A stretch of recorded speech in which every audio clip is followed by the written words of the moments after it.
All right. Looks like we're diving into some stargazing plans today. And wow, handwritten notes in Spanish. You're going all in on this Spain trip. Definitely ambitious, but Spain is really perfect for it. The landscapes, the dark skies, plus they've got such a rich history with astronomy. It's like it's calling out to stargazers. And speaking of calling out, you've got Nerpio highlighted here. Crystal clear skies, those notes say. I mean, that's the dream right there. Oh, Nobio is special. It's remote, which means minimal light pollution, obviously key, but it's also high up. Higher altitude means less atmosphere to get in the way, so you're seeing stars, brighter, sharper. It's a whole different view. Makes sense. Less stuff to look through, you get a better look at what's beyond it all. Now, you also mentioned remote telescopes exploring the cosmos. Can regular folks actually get a peek through those? Absolutely. NERPIO has these observatories that often do public viewings. You can actually get your eye to a Sirius telescope, see galaxies, nebulae, the real deal. Wow. Bucket list stuff right there. Now, from the sounds of it, Nerpio is all about that natural beauty. But then we jump to Tiedra, which your notes describe as having both medieval charm and a latest generation observatory. That's quite the pairing. Yeah, you wouldn't think it, but it works. And honestly, that new observatory is probably why Tiedra's become such a hot spot. They've likely got cutting-edge stuff like adaptive optics in those telescopes. Adaptive, so like the telescope adjusts on its own or something. Exactly. They have these mirrors that can actually change shape to counteract the way our atmosphere blurs things. So instead of stars twinkling, you get a super clear, stable image. That's wild. Yeah.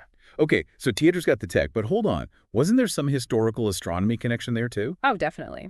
It was connected to King Alfonso X back in the 13th century.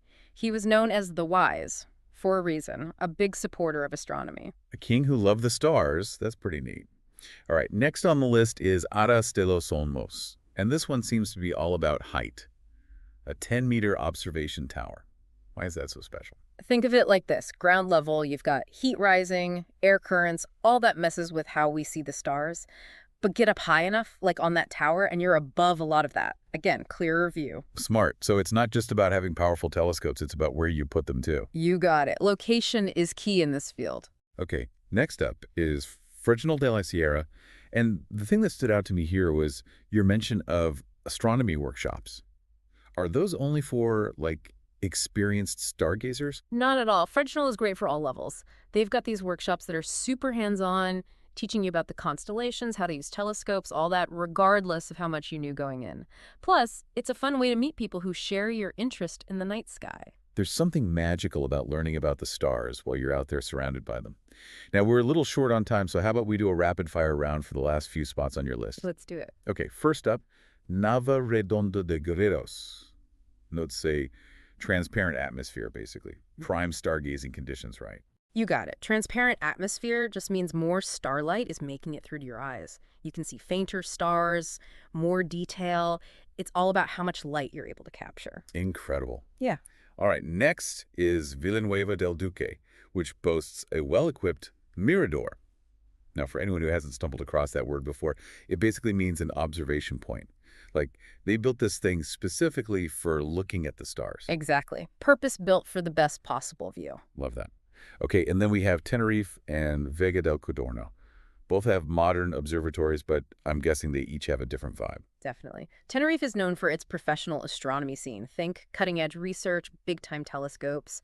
Vega del Codorno is more geared toward astrotourism, so it's a bit more accessible, focus on sharing the wonders of the cosmos with everyone. I like that options for everyone, whether you're a serious astronomer or just starting to dip your toes into the cosmos. And last but not least, La Palma. Your notes say it has one of the world's best telescope arrays. What makes it so special? La Palma is this unique combination of geography and atmospheric conditions. You're talking about incredibly dark skies, minimal light pollution, and this stillness in the air that's just perfect for observing the universe. It's a dream destination for astronomers. Sounds like it. You've got an amazing itinerary lined up here. I'm honestly a little jealous. Before we wrap up, any of these spots calling out to you more than the others? They all have something special to offer, but as you finalize your plans, I'd say don't forget about the human element. See if you can find some local myths, stories about the constellations visible from Spain. It adds this whole other layer to the experience. That is such good advice. It's one thing to see the stars. It's another to understand how people across time and cultures have interpreted them, the stories they tell. Great tip. Well, thanks for taking this deep dive with me. Clear skies to you. Clear sky.